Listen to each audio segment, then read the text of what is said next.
Very good evening, everyone. My name is Shubham Singh Hania, and in this particular video, we are going to discuss another topic from internal control system, that is internal check.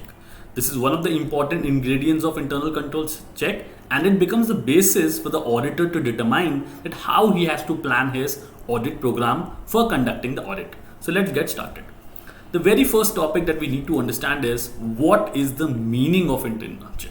तो सबसे पहले एक basic definition समझ लेते हैं कि internal check का ये मतलब है that how the work of one employ, एक एम्प्लॉय जो काम कर रहा है, let us say A is one of the employees who is involve in the book keeping work, वो बुक कीपिंग का काम करता है where is required to maintain the books of account, accounting work is being done, how his work is checked और cross checked by other employ. इसका पूरा का पूरा ऑब्जेक्टिव क्या होता है कि जब भी एक एम्प्लॉय काम कर रहा होता है तो देयर आर वेरियस चांसेस कि there could be some kind of intentional errors because he wants to commit some kind of fraud. Second could be there could be some form of unintentional error. तो intentional error भी हो सकते हैं and unintentional error भी commit हो सकते हैं. The whole idea of conducting the internal check is that if there is somebody who is cross checking the work of this employee, let's say B is the person who has been given the responsibility to cross check the work of A, then in this case there would certain advantages that would follow. In errors को minimize किया जा सकता है until unless both of these people A and B have actually colluded. So that is the basic definition of internal check. Now let us see some of the important key elements of internal check. First thing is it is a tool for execution of internal control. तो जैसे कि हमने बात करी थी कि internal control एक proper broad और wider scope है, एक वाइडर एलिमेंट है which comprise of the entire structure which is being created in an organisation, ताकि आप इंटरनल चेक्स एंड बैलेंसेस रख सकें and overall methods, overall errors को मिनिमाइज कर सकें. So internal check helps is one of the tools that helps in the execution of internal control, ताकि आप अपने इंटरनल कंट्रोल सिस्टम को और रोबोस्ट और स्ट्रॉन्ग बना सकें. The second part is separation of duties between employees. Now, there is an important element that follows here is the division of work. एक organisation के अंदर बहुत सारे इंप्लॉइज काम करते हैं एंड इट इज इंपॉर्टेंट कि उनके अंदर प्रॉपर डिवीजन ऑफ वर्क हो, because if there is no proper division of work it will lead to a lot of ambiguity and confusion. Because अगर किसी को पता ही नहीं रहेगा कि उसकी रिस्पॉन्सिबिलिटी क्या है, then you will not be able to fix any kind of responsibilities. And अगर रिस्पॉन्सिबिलिटीज फिक्स नहीं करेंगे so it will lead to a lot of chaos between the working system, जिसकी वजह से आपकी efficiency as well as effectiveness hamper होगी. The third aspect is cross checking by employees. So as I have just told you कि जब एक employ दूसरे employ का काम क्रॉस चेक करता है तो जितने भी एरर्स होते हैं, जितने भी फ्रॉड्स होते हैं वो मिनिमाइज हो सकते हैं. Only there is one exception कि ए और बी या फिर जो पर्सन है जिसका काम क्रॉस चेक कर रहा है, both of these individuals have actually colluded together. साथ में उन्होंने प्लान कर लिया है कि हम फ्रॉड करेंगे. So it leads to minimisation of errors and frauds. The next important element of internal check is job allocation. Now यहाँ पे एक important aspect हो रहा है, that is job allocation, that is the different tasks and responsibilities are allocated to different person. तो जैसे कि हमने एग्जांपल में देखा कि A का काम अगर बुक कीपिंग का है तो B के पास और भी रिस्पॉन्सिबिलिटीज होंगी, but his one major work is to act as a cross checking element. So ये क्रॉस चेक करेगा ए का काम. तो कहीं ना कहीं हम इनकी जॉब्स को एलोकेट कर रहे हैं एंड उन्हें रिस्पॉन्सिबल बना रहे हैं for their own task which is being assigned to them. The last part is implicit check.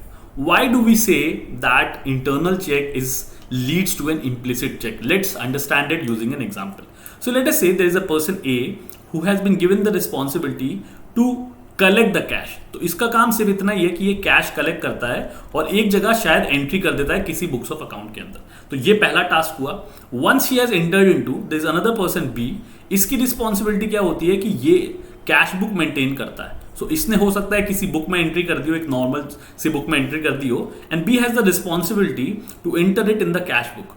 Once it has been entered into the cash book, there is another person, let's say C, जिसका काम इसके बाद शुरू होता है and he is required to prepare the ledgers, जहाँ पे वो कैश लेजर बनाता है. अब आप यहाँ पे बिल्कुल ध्यान से सोचिए कि अगर A ने कहीं गलती करी होगी तो वो B के पकड़ में आ जाएगी, because he will be having vouchers, उसके पास इनवॉइसेस होंगे, वाउचर्स होंगे, तो वहां से वेरीफाई हो जाएगा. सेकंड, अगर बी ने कहीं पे गलती कर दी होगी कैश बुक के अंदर तो वो सी के पकड़ में आ जाएगा, बिकॉज लेजर अकाउंट बनाते टाइम लेजर्स बैलेंस आउट नहीं होंगे and again he will be cross checking the bees work. So कहीं ना कहीं हम क्या देख सकते हैं कि until unless A, B and C have colluded together, तीनों ने साथ में प्लान बना लिया फ्रॉड करने का, देयर आर हाई चांसेस कि A की गलती B के पकड़ में आ जाएगी एंड B की गलती C के पकड़ में आ जाएगी and so on. So there is a kind of implicit check that is going on during this entire process of internal check. So these are some of the important keywords, important elements that you should be including in your answer. Let's proceed. The second portion is what are the features of a good internal check system. एक अच्छे internal check system में क्या क्या important features होने चाहिए. The very first one is periodical review. Now this is a very important factor and अगर आप जब आगे बढ़ेंगे when you watch the video of the topic of internal audit जो इसके बाद हमने डिस्कस किया हुआ है, तो यू विल अंडरस्टैंड कि इंटरनल ऑडिट टॉपिक में हमने एक इंपॉर्टेंट चीज डिस्कस करेंगे that the purpose of having an internal audit is to give feedback. क्या क्या सजेशंस दिए जा सकते हैं, इंप्रूवमेंट के सजेशन दिए जा सकते हैं ताकि हम अपने इंटरनल कंट्रोल सिस्टम को और रोबोस्ट बना लें. Now it is important to periodically review the internal check system because with time there are going to be enhancement in complexities. जैसे जैसे ऑर्गेनाइजेशंस बड़ी होती हैं, कॉम्प्लेक्सिटीज होती रहती हैं and the environment is so dynamic कि चीजें विद टाइम चेंज होती रहती हैं. सो इट इज इंपॉर्टेंट कि विद टाइम आप नई नई चीजों को अकाउंट फॉर करें एंड अपने इंटरनल चेक सिस्टम को और रोबोस्ट बनाएं. एक और रीजन हो सकता है जो मेरे दिमाग में आता है कि क्यों पीरियोडिकल रिव्यू करना चाहिए, because with time the employees, let's say A and B, they would become very comfortable with each other. वो दोनों एक दूसरे के साथ कंफर्टेबल हो जाएंगे. दे वुड अंडरस्टैंड कि क्या B की वीकनेसेस है, कौन सा पोर्शन है जो B चेक नहीं करता है, या फिर कितनी डिग्री कितनी डेप्थ में वो चीजों को चेक करता है. तो अगर ये बातें हमें पता होंगी तो A would start taking advantages out of it. Therefore it is important कि हम पीरियोडिकली रिव्यू करें एंड जहां भी हमें लूप होल्स लगते हैं, जहां भी हमें लगता है कि नहीं यहाँ पे इंप्रूवमेंट का स्कोप है, वहां पे you start making changes. So this is the whole idea of getting into a periodical review. The second part is authority and responsibility. Since we just discussed this, one of the important aspect of internal check is fixation of responsibility or allocation of job. Now until unless you divide the work properly, जब तक आप properly allocate नहीं करेंगे बहुत chaos बना रहेगा and nobody would know that what is their responsibility as well as किसकी authority क्या है. क्या आप किसी को order दे सकते हैं, क्या आप किसी को कुछ टास्क असाइन कर सकते हैं कि नहीं. तो एक इंटरनल चेक सिस्टम के अंदर अथॉरिटी एंड रिस्पॉन्सिबिलिटी का क्लियर डिमार्केशन होना बहुत बहुत जरूरी है.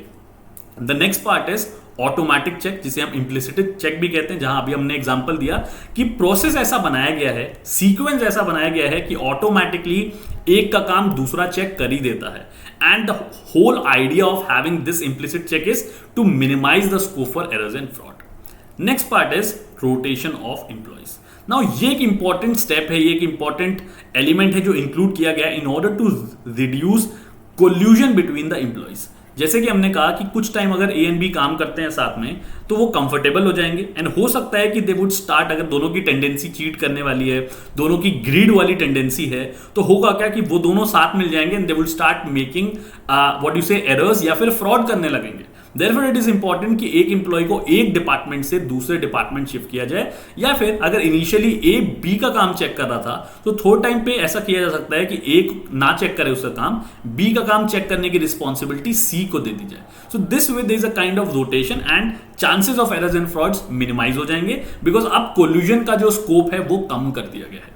Next is proper training to employees. Now this is very implicit कि आपको ट्रेनिंग प्रोवाइड करना क्यों जरूरी है, बिकॉज जैसे कि अभी हमने कहा कि विथ टाइम ऐसा हो सकता है कि ए को समझ में आ जाए कि बी कौन कौन से सेक्शन चेक करता है, कितनी डेप्थ में चेक करता है. Now if there is no training, वो साल बाय साल, year by year he is going to follow the same procedure, same method वो फॉलो करेगा. एंड अगर कहीं पे भी लूप होल्स होंगे, लेट अस से कि कोई एक सेक्शन है जो वो नहीं चेक करता या फिर वो सैम्पलिंग मेथड यूज करता है, but the sampling method is consistent year to year, तो इसकी वजह से ये प्रॉब्लम आ जाएगी that A would understand the weakness and he would take undue advantage of it. तो ट्रेनिंग देने से क्या होगा, दे वुड प्रॉपरली नो कि हर साल उन्हें किस तरीके से चीजों में चेंजेस लाने हैं, किस तरीके से मेथोडोलॉजिकल चेंजेस लाने हैं, so that there is no area, कोई भी ऐसा सेगमेंट नहीं हो, कोई भी ऐसा एलिमेंट ना हो बुक कीपिंग का जो चेक ना हो पाए. So therefore a proper training is important. Last but not the least is division of work. Proper off division of work between employees, ताकि वो अपने काम पे भी फोकस कर सकें एज वेल एज जो उनको क्रॉस चेकिंग करनी है वर्क की वो भी प्रॉपरली हो सके. ऑल्सो जब भी आप डिवीजन ऑफ वर्क करते हैं तो इफेक्टिवनेस एंड एफिशिएंसी तो होती है, साथ साथ एक और एडवांटेज हमें मिलके आता है, that is known as specialisation, because you are doing the same work again and again. अगर मैं डेप्रिसिएशन से डील करता हूं, मैं रोज अगर डेप्रिसिएशन की कंप्यूटेशन करूंगा, साल बाय साल I am only given the responsibility of looking after depreciation. So what would happen, I would ultimately become expert in that particular area. So these are some of the features of good internal system. You should try and give as many examples as possible in order to gain good marks. Okay, let's move ahead. Objectives of internal check. अब मैं एक चीज आपको दोबारा remind करा देता हूं जो मैंने स्टार्टिंग ऑफ द चैप्टर में भी कही थी, that is internal control system. That because internal control system has two elements, one is internal check, the second one is internal audit. Therefore जो ओवरऑल ऑब्जेक्टिव्स होंगे या जो ओवरऑल एडवांटेजेस होंगे, they are going to remain same, because ultimately जो internal control system का objective है वही आपके नीचे पर्कुलेट होके आ रहा है टू दीज टू एलिमेंट्स. तो अगर आपको इंटरनल कंट्रोल सिस्टम का बेसिक ऑब्जेक्टिव समझ में आ गया है, अगर आपको एडवांटेज एंड डिसएडवांटेजेस समझ में आ गए, so it is very likely कि more or less same objectives और एडवांटेज एंड डिसएडवांटेजेस रिपीट होंगे with a slight here and there. So you are not required to mug up all of these aspects. Internal control system अच्छे से समझ लिया, internal check और internal audit की specific meaning and conceptual clarity ले ली, and that would be more than sufficient. Okay, so let's now quickly discuss the objectives of internal check system. The very first aspect is early detection of errors and frauds. Now, before the external audit goes for the audit and identifies the errors and frauds, अगर आप पहले internal check कर ले रहे हैं तो पहले ही आपको पता चल जाएगा कि कहाँ errors हुए हैं and कहाँ fraud हुए हैं, provided you have a robust internal check. जो आपका इंटरनल चेक है वो बहुत रोबस्ट है, बहुत ऑर्गेनाइज्ड है, बहुत सिस्टमैटिक तरीके से डिजाइन किया गया है. Second objective is fixation of responsibility so that everyone knows that who is required to do what. Who, what answers, clarity, किस तरीके से काम करना है, ये सारी की सारी चीजें हर एम्प्लॉय को क्लैरिटी होनी चाहिए. थिंक ऑफ अ रीजन कि आप किसी ऑर्गेनाइजेशन में काम करना शुरू करते हैं एंड आपको पता ही नहीं है कि आपको कितने टाइम में काम कंप्लीट करके देना है, कितना काम करना है, क्या रिस्पॉन्सिबिलिटी है आपकी, क्या अथॉरिटी है आपकी. आपको अगर कोई चीज की जरूरत है, अगर आपको किसी रिसोर्सेज की जरूरत है, तो आप किससे ले सकते हैं. Who is the person to whom you have to report and who is the person from whom you have to take orders. तो कहीं ना कहीं इंटरनल चेक का इंपॉर्टेंट पार्ट ये भी होता है कि आप बिल्कुल रिस्पॉन्सिबिलिटीज असाइन कर दें कि आपको ये बुक कीपिंग का काम कंप्लीट करके देना है, and this is the person who would be cross checking your work. Okay, next part is division of work. So जहां हम फिक्सेशन ऑफ रिस्पॉन्सिबिलिटी कर रहे हैं वहां हम साइमल्टेनियसली वर्क डिवाइड कर रहे हैं. That let's say A has to do the work of cash collection, same example लेते हैं जो हमने पहले रेफर किया था.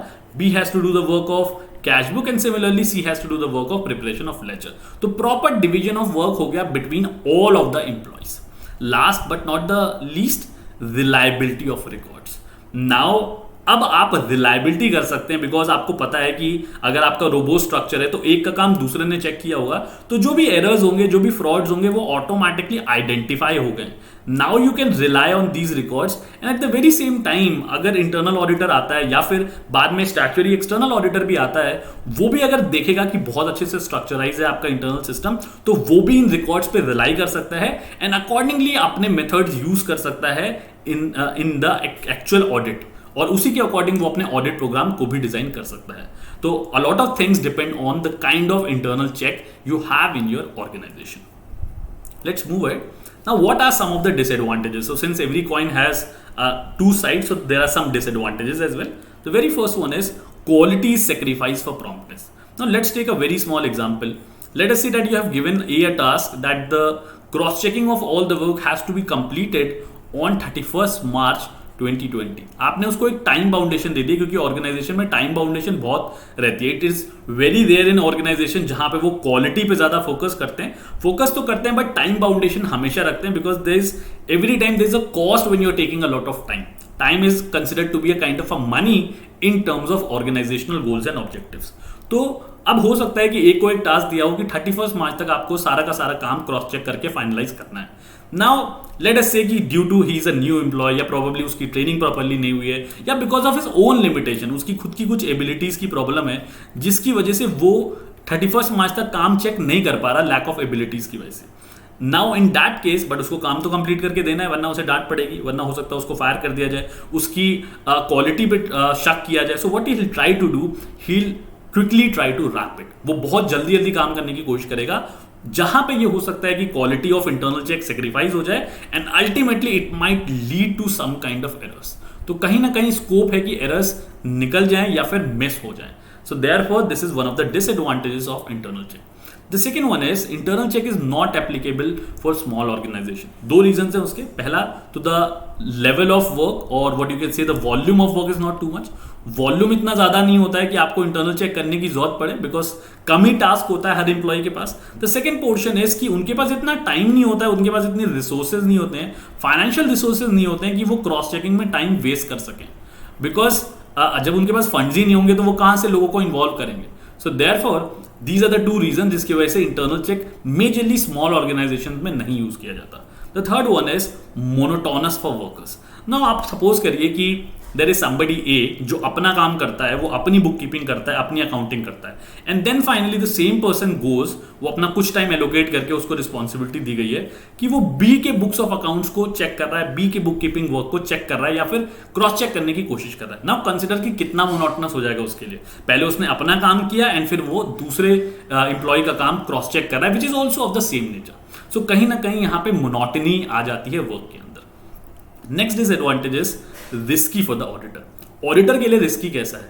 अगर ऑडिटर थोड़ा सा भी कैजुअल हो गया, अगर ऑडिटर ठीक से इंटरनल चेक को manipulate is not the right word, वो ठीक से उसको इवैल्यूएट नहीं कर पाया, देन व्हाट कुड हैपन, जो पूरा का पूरा ऑडिट प्रोग्राम होगा वो गड़बड़ हो जाएगा, वहां पे गड़बड़ी हो जाएगी एंड देयर आर चांसेस कि जो वो एक्चुअल ऑडिट कंडक्ट करे उसमें एरर्स निकल के आ जाए। So it is very risky for the auditor कि वो इंटरनल चेक पे रिलाई करे and that can lead to a lot of issues in the actual audit which is going to be conducted. Next part is disorder in work. अब आप सोच रहे होंगे कि सर इतना सिस्टमैटिक इंटरनल कंट्रोल सिस्टम बनाया गया है, डिसऑर्डर कैसे हो सकता है, how can it be disorganize? Important चीज ये है कि since once the work is determined, एक बार आपने एम्प्लॉयज को टास्क दे दिया, the whole responsibility is on the employees now that how are they going to conduct, how are they going to organize the internal check work. तो अगर थोड़ी सी भी वहां पे प्रॉब्लम हुई, थोड़ी सी भी वहां पे अगर आपने ठीक से ऑर्गेनाइज नहीं करके रखा, ठीक से स्ट्रक्चर करके नहीं रखा, तो the whole work is going to be disrupted, because उनको अपना काम भी करना है एंड द सेम टाइम उनको दूसरों का काम चेक भी करना है। So this is again one of the limitations of internal check. The next part is chances of collusion. Now क्योंकि दो लोग काम कर रहे हैं, अगर उन दो लोगों ने आपस में कोल्यूट कर लिया, आपस में उन्होंने टीम बना ली फ्रॉड करने के लिए, तो आप कुछ भी नहीं कर सकते। It is going to contribute to a lot of fraud. I hope this is clear.